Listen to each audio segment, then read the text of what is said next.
Friends, support and resistance is one of the most important concepts in trading, and almost every trader uses it. Whether you trade Forex, gold, indices, or crypto, support and resistance works in every market. But the problem is that many beginners only learn how to draw lines on the chart. They never understand why the market actually reacts at these levels and how those reactions happen. And because of that, they get trapped in fake breakouts, take wrong entries, and lose money. So in today's video, we're going to understand support and resistance from beginner to advanced level. We'll talk about what support and resistance actually is, why the market respects these levels, different types of support and resistance, how to properly draw them on the chart, and how to use these levels for reversal and breakout trades. So make sure to watch this video till the end, because after today, support and resistance won't look like random lines anymore. You'll start understanding the real psychology behind market movements. Now, first of all, what is support? Support is an area where the market stops falling and starts reacting upward. In simple words, when price keeps bouncing from a particular level again and again, it means buyers are becoming active in that area and buying pressure is strong. That area is called support. You can simply think of support as the floor of the market. Now let's talk about resistance. Resistance is the opposite of support. It's an area where the market stops moving upward and starts reacting downward. When price repeatedly gets rejected from a certain level, it means sellers are active there and selling pressure is strong. That area is called resistance. In simple words, resistance is the ceiling of the market. But now the real question is, why does price bounce from support and reject from resistance? Well, support and resistance represent buyers and sellers' psychology. When the market reaches a support level, buyers start thinking that price has become cheap and the market may move higher from there. Because of this, buying pressure increases. At the same time, traders holding sell positions start booking profits, which also creates buying pressure. And that's why the market often bounces from support zones. Now, exactly the opposite happens at resistance. When the market reaches a resistance level, sellers feel that price has become expensive and the market may fall from there. Because of this, selling pressure increases. At the same time, traders holding buy positions start booking profits, which adds even more selling pressure. And that's why the market usually rejects from resistance zones. Now let's talk about the different types of support and resistance. There are mainly four types. The first one is horizontal support and resistance. This is the most common type. When price repeatedly reacts from the same horizontal area, it creates a horizontal support or resistance level. For beginners, this is the easiest and one of the most powerful types to understand. The second type is trendline support and resistance. When the market is trending and respecting a trend line, that trend line acts as support or resistance. In an uptrend, the trend line acts as support. In a downtrend, it acts as resistance. The third type is dynamic support and resistance. These are moving levels such as moving averages or VWAP.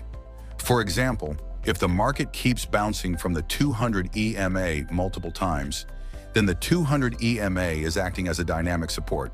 And the fourth type is psychological support and resistance. These are round number levels like 4,000, 4,500, or 5,000. Large institutions and retail traders both pay attention to these levels, which is why the market often gives strong reactions around them. Now let's move to the most important part of this video, how to properly draw support and resistance on the chart. Because honestly, most beginners draw these levels incorrectly, and that becomes one of the biggest reasons behind their losses. The first thing you need to understand is that price does not respect an exact line. It respects an area or a zone. That's why drawing support and resistance as zones is much better than drawing a single line. This helps you avoid a lot of false entries and confusion. While drawing support, you need to identify an area where price repeatedly comes down and bounces upward. If the market reacts from the same area multiple times, that area becomes a support zone. For example, look at this area.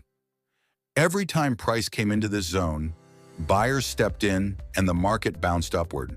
That's why this is considered a strong support zone. Look at another example. Now let's understand to draw the resistance.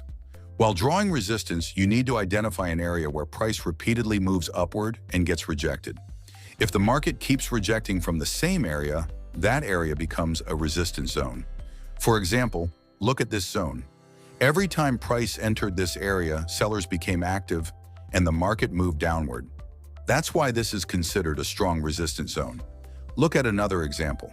Friends, mastering support and resistance is all about practice.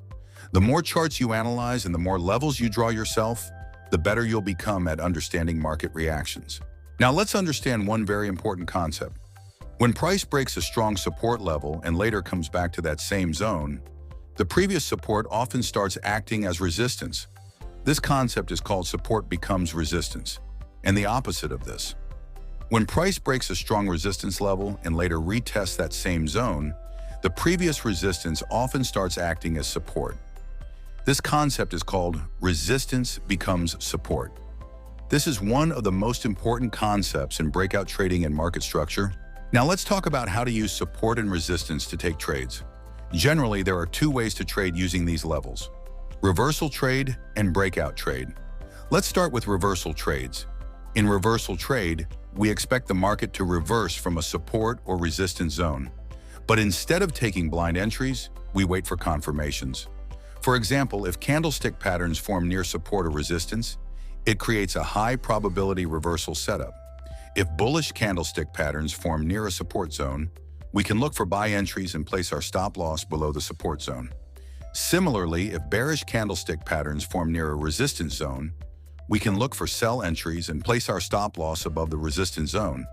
Candlestick patterns are extremely useful for reversal trading, but there are too many patterns in the market and beginners often get confused. That's why I'd recommend watching our candlestick patterns video, where I explain the 10 most important patterns in detail. For beginners, those patterns are more than enough. You'll find the link in the description. Now let's talk about how to trade breakouts using support and resistance. Sometimes the market doesn't respect a support or resistance level and breaks through it. In such situations, traders look for breakout opportunities. However, there is one important thing to remember. Instead of entering the trade immediately after the breakout, it's usually better to wait for a retest. The reason is simple. When price comes back to retest the broken level, many traders who missed the initial breakout get an opportunity to enter the market. This often adds more strength to the move. That's why waiting for a retest after the breakout is considered a safer approach than entering directly on the breakout. If the market breaks above a resistance level and then comes back to retest that same level, we can look for a buy entry because the previous resistance may now act as support. Similarly, if the market breaks below a support level and then returns to retest that level, we can look for a sell entry because the previous support may now act as resistance. One thing you must remember while trading breakouts is patience. Most beginners enter trades immediately after seeing a breakout. They don't wait for the candle to close, and they completely ignore a volume confirmation. But in breakout trading, candle closing is extremely important. If you are a beginner, taking entries on retest will usually be a much safer approach. Whether you trade reversals or breakouts, the most important thing is confirmation. Never take trades without confirmation. Wait patiently for your setup. That's what separates profitable traders from losing traders. So friends, this was a complete guide on support and resistance, where we covered all the important concepts step by step. If you want separate detailed videos on reversal trading and breakout trading strategies, let me know in the comments. And if you enjoy detailed trading content like this, make sure to subscribe to the channel. I'll see you in the next video. Thanks for watching.